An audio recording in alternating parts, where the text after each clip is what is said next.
Welcome to we share channel. அறம்சார் எங்கள் பகிர்வுக்கு ஒரு அன்பான அழைப்பு. இந்த வி ஷேர் சேனல் அப்படின்னு சொன்னால் அவங்களுக்கு தெரியணும்ல, வீணா என்னது, நாம் யார் அப்படின்னு தெரியணும். வி அப்படின்னா வில்லியம், இவர் என்னுடைய நண்பர். இ அப்படின்னா என் பேர் எடிசன். எடிசன் மிகப்பெரிய சமூக ஆர்வலர், மேம்பாட்டுத் துறையில் பெரிய வல்லுனர், ஆப்ட் ஹெச்ஆர் சொல்யூஷன்ஸ் என்கின்ற நிறுவனத்தை நடத்தி கொண்டிருப்பவர். நம்மளை விட்டுருப்பா, நம்ம இப்போ பிரசங்கத்தை இங்கே சொல்ல வேணாம்.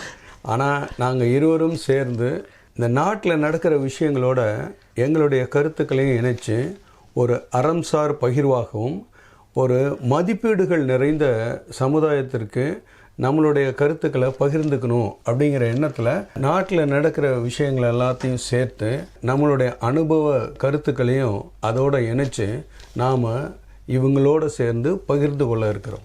ஆமாம், ஏன்னு கேட்டாக்கா எல்லாமே நடக்கிறது, பல்வேறு பதிவுகள் நல்லதாகவும் இருக்கிறது, பல்வேறு வகையிலும் இருக்கிறது. ஆனால் நாம் என்ன நினைக்கிறோம், நம்முடைய பதிவு என்ன, நம்முடைய கருத்து என்ன என்பதை பதிவு செய்து விட்டுத்தான் போக வேண்டும் என்கின்ற அடிப்படைகள். ஏனென்றால் நமக்கு ஒரு சமூக அக்கறை இருக்கிறது, இந்த சமூகத்திற்கு நமக்கு என்று ஒரு பங்கு உண்டு. ஸோ அந்த பங்கை நாம் எப்படி செய்வது? ஸோ ஒவ்வொன்றும் நடப்பதை ஏதோ ஒரு வகையில் கடந்து விட்டு செல்வதை விட அதில் நம்முடைய கருத்தை பதிவு செய்ய வேண்டும் என்பதுதான் இந்த தளத்தின் நோக்கம். இதுதான் எங்களுடைய வி ஷேர் சேனலோட முக்கியமான நோக்கம். இந்த நோக்கத்தை உங்களோடு அவ்வப்போது நாட்டில் நடக்கின்ற நடப்புகளோடு இணைந்து உங்களிடம் பகிர்ந்து கொள்கிறோம். எடிசன், நீங்கள் சொன்னது மாதிரியே வி ஷேர் அப்படி என்பது டபிள்யூ வில்லியம் என்றும் எடிசன் என்றும், அதுவே வி என்றும் கூட நாம் வைத்துக்கொள்ளலாம்.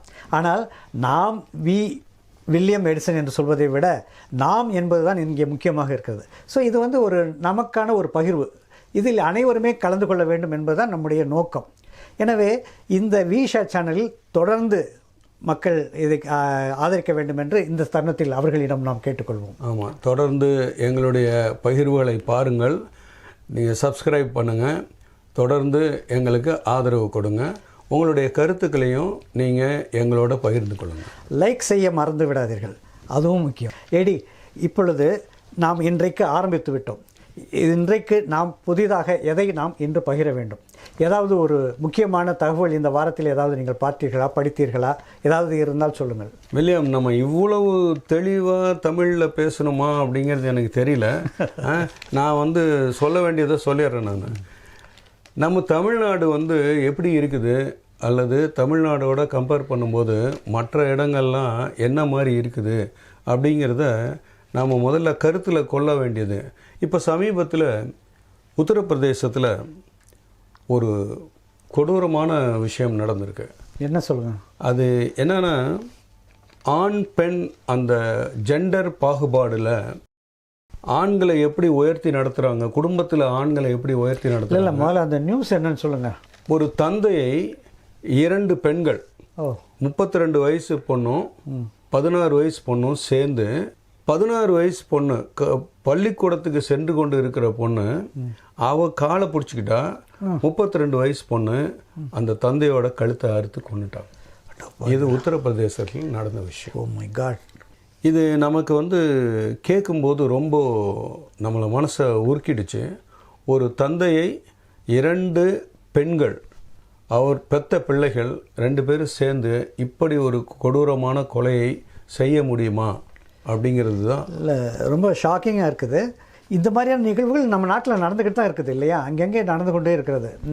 இதுக்கு முக்கியமான காரணம் அப்படின்னு நீங்கள் பார்த்தீங்கன்னா, அந்த குடும்பத்தில் ஆண் வர்க்கத்தினருக்கு, ஆண் பிள்ளைகளுக்கு அவங்க என்ன அளவுக்கு முக்கியத்துவம் கொடுக்குறாங்க, அவங்களுக்கு சொத்தில் என்ன மாதிரியான உரிமைகளை கொடுக்குறாங்க, பெண் பிள்ளைகளை எவ்வளவு கேவலமாக நடத்துகிறார்கள், அந்த பெண் பிள்ளைகளுக்கு எந்த விதமான சலுகைகளும் இல்லாமல் அவங்க பிறந்ததே இவங்களுக்கு ஒரு பாதகமான செயல், அவங்க வாழ்ந்துக்கிட்டு இருக்கிறதே இவங்களுக்கு சங்கடமான விஷயம் அப்படின்னு நினச்சி அவங்கள வார்த்தைகளால் செயல்களால் அவங்கள தொடர்ந்து கரிச்சு கொட்டி அவங்களுடைய மனதில் ஆறாத வேதனையை அவங்களுக்கு கொடுத்ததுனால விளைந்த தீங்கு தான் இந்த தீங்கு. இப்போ நீங்கள் சொல்லும்போது தான் எனக்கு நினைவுக்கு வருது.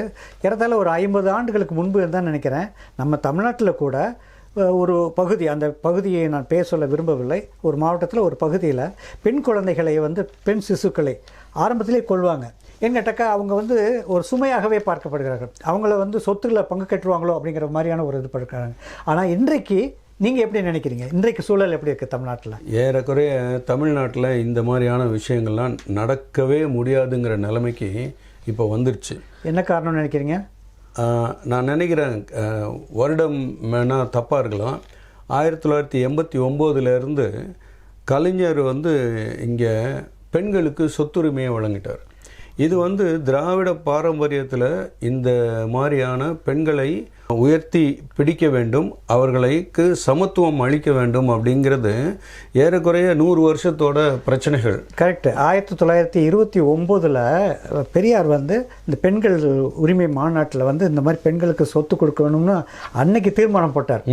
அது ஏறத்தாழ ஒரு 60 வருஷத்துக்கு கழிச்சு 89 நினைக்கிறேன் கலைஞர் வந்து இந்த பெண்கள் சொத்துக்கு. ஸோ அடிப்படையில் நம்ம பெண்களை வந்து சமமாக நடத்தணும், ஆணுக்கு பெண் நிகராக நடத்தணும் அப்படிங்கிற அந்த கொள்கை கோட்பாடு ஏறக்குறைய நீங்கள் சொல்கிற மாதிரி 1929 இருந்ததுன்னா இன்றைக்கு ஏறக்குறைய 100 வருடம். அதுலேயும் இந்த கடைசி 40 வருடங்களை இந்த சொத்து உரிமையெல்லாம் பெண்கள் அனுபவிச்சுக்கிட்டு இருக்கிற மாதிரி நம்மளுடைய சட்டத்திட்டங்கள் இருக்குது. இங்கே யாரும் இப்போ இந்த பாகுபாடை பற்றி பேச மாட்டாங்க. இந்த கொலை, தந்தையை 2 பெண்கள் சேர்ந்து கொல்லக்கூடிய கொலை கொடூரமான விஷயம் இப்போ தமிழ்நாட்டில் நடக்குமா?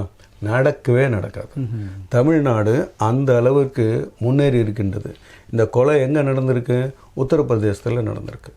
ஸோ இதை வச்சு பார்க்கும்போது நாம் எந்த அளவிற்கு தமிழ்நாடு முன்னேறி இருக்கின்றது அப்படிங்கிறது நாம் பெருமைப்படக்கூடிய விஷயமா இருக்குது. ஆமாம், இங்கே வந்து தமிழ்நாட்டில் பார்த்தீங்க அப்படின்னா இந்த மகளிர் உரிமை என்பது வந்து ரொம்ப நிலைநாட்டப்படுது. ஆரம்பத்திலேருந்தே பார்த்தோம்னாக்கா நம்முடைய பெரியார் கூட என்ன சொன்னார்னு கேட்டாக்கா, 50% பீப்புளை வந்து 50% மக்களை வந்து அடுப்படியிலே வச்சுருந்தீங்கன்னா எப்படி அந்த நாடு முன்னேறும் அப்படின்னு சொன்னார். அதாவது பெண்களுக்கு கல்வி கொடுங்கடா, பெண்களுக்கு உரிமைகளை கொடுங்க, அப்போ தான் அவங்க வருவாங்க. சிறைகளை உடச்சி போட்டிங்கன்னா அவங்க எப்படி பறப்பாங்க, அவங்க எப்படி புதுமை பெண்களாக வருவாங்க. பாரதியார் சொன்ன மாதிரி புதுமை பெண்ணாக வரணும் அப்படின்னாக்கா முதல்ல அவங்களுக்கு உரிமைகள் கொடுக்கப்படணும் இல்லையா? அந்த உரிமைகள் அடிப்படை எங்கே படுதுனாக்கா வீட்டில் இவ்வளோ ஒரு சுமையாகவும் ஒரு சொத்துக்கு ஒரு இதாக வந்துடக்கூடாது அப்படிங்கிற மாதிரி நினைக்கும் பொழுது இந்த மாதிரி நடக்குது. இப்போ இன்றைக்கு வந்து பார்த்திங்க அப்படின்னு கேட்டாக்கா ஆரம்பத்தில் எந்த மாதிரி சட்டங்கள் இருந்தது அப்படின்னா, ஒருவேளை ஒரு கணவர் இறந்து விட்டால் அந்த கணவருடைய வாரிசுதாரர்களாக பார்க்கப்பட்டார்கள். ஆனால் இன்றைக்கு அப்படி அல்ல. ஒரு தகப்பனுடைய சொத்துக்கு கண்டிப்பாக அந்த பிள்ளைங்களுக்கு கண்டிப்பாக சம பங்கு உண்டு என்பது மாதிரி கொண்டு வந்திருக்காங்க. இது ஒரு நல்ல விஷயம். நம்முடைய தமிழகத்தில் நம்ம தலை நிமிர்கிறோம் என்று சொல்வதற்கு இது ஒரு நல்ல ஒரு இதாக தான் இருக்குது. ஆக இது மாதிரியான விஷயங்கள் தமிழ்நாட்டில் மட்டும்தான் ஆரம்பித்து தமிழ்நாட்டில் மட்டும்தான் முன்னெடுத்து தொடர்ந்து ஒன்றொன்னா நடந்துகிட்ருக்கு. இன்றைக்கி எலெக்ஷன் நம்ம போகிறோம். எலெக்ஷன் போகிற சமயத்தில் ஏகப்பட்ட விஷயங்கள், பெண்களுக்கு உரிமை கொடுக்கறது, பெண்களுக்காக செயல் திட்டங்கள், பெண்களை முன்னேற்றுவது எப்படி, பெண்களுக்கு படிப்பில் எப்படி அவங்கள ஆர்வத்தை தூண்டணும், விளையாட்டுகளில் எப்படி ஆர்வங்களை தூண்டணும், இவர்கள் மூலமாக இந்த சமுதாயம் எப்படி முன்னுக்கு வரணும் அப்படிங்கிறத சிறந்த முறையில் நம்ம இவர் சொல்லுவார், வடிவேல் சொல்லுவார், ரூம் போட்டு யோசிக்கிறாங்களா அது மாதிரி நம்ம அரசை தொடர்ந்து யோசித்து பல விதமான நல்ல திட்டங்களை இந்த பெண்களுக்கு கொடுத்து நம்மளுடைய பெண்கள் சமுதாயத்தையே ஒரு முன்னேறிய நிலைமையில் வச்சுருக்குது. இன்னும் முன்னேற்றங்கள் வர வேண்டும், அதெல்லாம் அதில் வந்து மாற்று கருத்து இல்லை. ஆனால் அதை நோக்கி நாம் நடக்க ஆரம்பித்து விட்டோம் அப்படிங்கிற ஒரு எண்ணமே ஒரு பெரிய பெருமைக்குரிய விஷயமா இருக்குது. ஆமாம், இப்போ நம்முடைய வீராங்கனைகள் நம்முடைய விளையாட்டுத்துறையில் மற்ற துறைகள் எல்லாத்துலேயுமே பார்த்தோம்னா இன்றைக்கு இங்கேருந்து போகிறவங்க நல்லா ஜொலிக்கிறாங்க.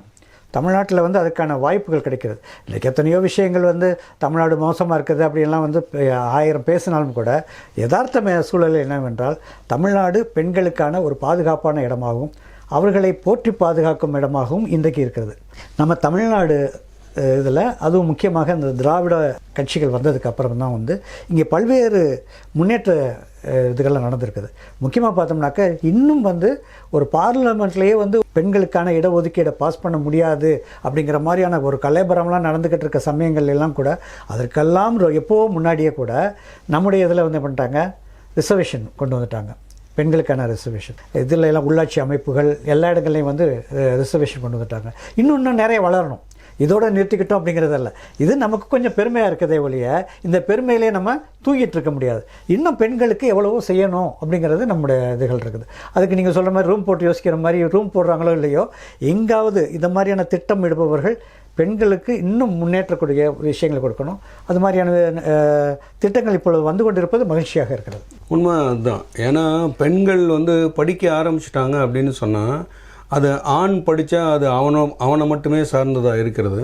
ஆனால் ஒரு பெண் படிக்க ஆரம்பித்தான்னா அவளுடைய வாரிசுகள், அவருடைய சமுதாயமே மாற்றத்துக்கு சந்திக்கிறதுக்கு தயாராக இருக்குது. அதனால் பெண்களுடைய முன்னேற்றம் இந்த நாட்டின் மிகச்சிறந்த முன்னேற்றமாகத்தான் இருக்கும். இந்த நாட்டை மேம்படுத்துறதுக்கு அவங்களுக்காக செய்கிற சலுகைகள் எல்லாமே அது ஒரு மூலதனமாக தான் இருக்கும், அது ஒரு இன்வெஸ்ட்மெண்ட்டாக தான் இருக்குமே தவிர அது வந்து அரசுக்கு ஒரு செலவாக இருக்க முடியாது. அதனால் அவங்களுக்கு பண்ணுற விஷயங்கள் எல்லாம் கருத்தூன்றி பார்க்கும்போது அவர்களை மேம்படுத்தக்கூடிய விஷயங்களில் நாம் செலவு செய்து என்றால் அது இந்த நாட்டோட முக்கியமான மூலதனமாகத்தான் நான் நினைக்கிறேன். அதுதான் காலத்தின் கட்டாயமும் கூட. ஏன்னா இப்போ இன்றைக்கு இருக்கிற பெண்களுக்கு வந்து பல்வேறு வகையில் அவங்க விழிப்புணர்வு கொண்டிருக்காங்க. அவங்களுக்கு யாருமே வந்து பெரிய வகையில் பிரசங்கம் பண்ண வேண்டிய அவசியமெல்லாம் இல்லை, அந்த அளவுக்கு வந்திருக்கிறார்கள். இவர்களுக்கு நாம் உரிமைகளை மறுக்காமல் தொடர்ந்து அவர்களுக்கான உரிமையும் அவங்களுக்கான ஸ்பேஸ்ன்னு சொல்லுவாங்களே, அவர்களுக்கான இடத்தையும் நாம் கொடுக்க வேண்டும் என்கின்ற நம்முடைய இந்த கருத்தை வந்து நம்முடைய கருத்து இது என்றாலும் கூட இது நம்மை போன்று பல பேர் சிந்திக்கின்ற கருத்து தான். இது ஒன்றும் புதிது என்று சொல்வதை விட இது ஒரு பகிர்வு. இந்த பகிர்வை நாம் தொடர்ந்து கொண்டே இருப்போம். வியூவர்ஸ், இந்த பதிவை பற்றி உங்களுடைய எண்ணம் என்ன என்பதை எங்களோடு பகிர்ந்து கொள்ளுங்கள். இன்னும் தொடர்ந்து இது போன்று பலவிதமான செய்திகளுடன் நாட்டில் நடக்கும் விஷயங்களுடனும் உங்களுடன் நாங்கள் பகிர காத்து கொண்டு இருக்கின்றோம். எங்களுடைய விஷேர் சேனலுக்கு ஆதரவு தாருங்கள். எங்கள் அறம் சார்ந்த விஷேர் சேனலுக்கு உங்களுடைய அன்பான ஆதரவை தொடர்ந்து தர வேண்டுகிறோம்.